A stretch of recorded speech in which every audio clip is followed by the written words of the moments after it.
دست تو جداست یا ابوالفضل تکگر ام البنین ای تکگر ام البنین یا ابوالفضل ای تکگر ام البنین پسر ام البنین ای پسر ام البنین تو را به حق مادرم به حق آن برادرم آقای ما را برسان آقای ما را برسان رهبر ما افتماس مغزای ما شفا بده تو درد ما دوا نماز یک نظری به ما نماز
عباس من شنیدم دستهایت را بریدم، شنیدم چشم نازت را دریدم، شنیدم چشم نازت را دریدم. گل بنی شیرم حلاله، گل بنی شیرم حلاله، گل بنی شیرم حلاله، گل بنی شیرم حلاله،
علمدار حسین، یله کرب و بلا، یله کرب و بلا، یله کرب و بلا.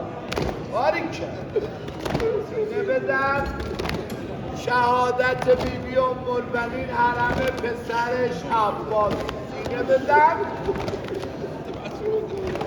سینه بزن من حرفمو بگم.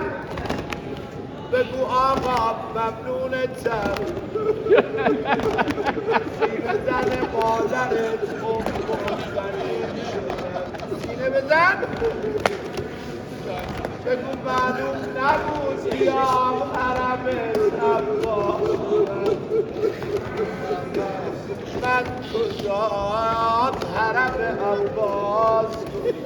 نه تو مثل این که میخوای گریه کنی باش، منم میتونم. بیا جلوتر، بیا جلو، بیا جلو. اونایی که سر پا هستن بیان رای خیر ببین.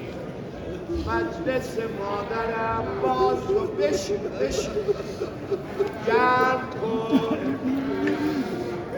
بگو اومدم برا مادرت آخه شنیدم الملبنین. آماده ای؟ شنیدم الملبنین مدینه فقط برا حسین. چرا؟ بگم آخه حیفی گفت اهل مدینه عباس من مادر داشت، حسین زهرا مادر نداشت. باریکن باریکن قربون این عشقا برن. دلت با من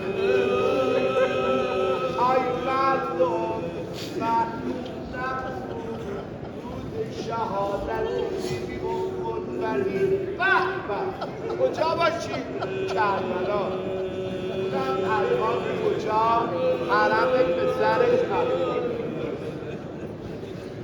تو سال پیش سال پیش شهادت قربانی کجا بود؟ حتما کربلا نبود. حتما تو دلت یه لحظه اومده حرم عباسه، گفتی ای کاش من الان کربلا بودم. مدینه که نمیتونی بری، اگه مدینه هم من و تو بریم آخر نمیذارن گریه کنی. الهی کن گریه حال یه جوری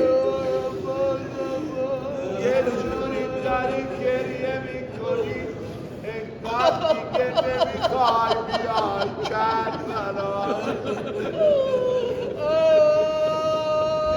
بگو یا بدفرد، یا بدفرد چی؟ بگو یا بدفرد نکنه دیگه نیام کربلا. آقا هم تو رو دوست دارم هم حسین تو رو دارم.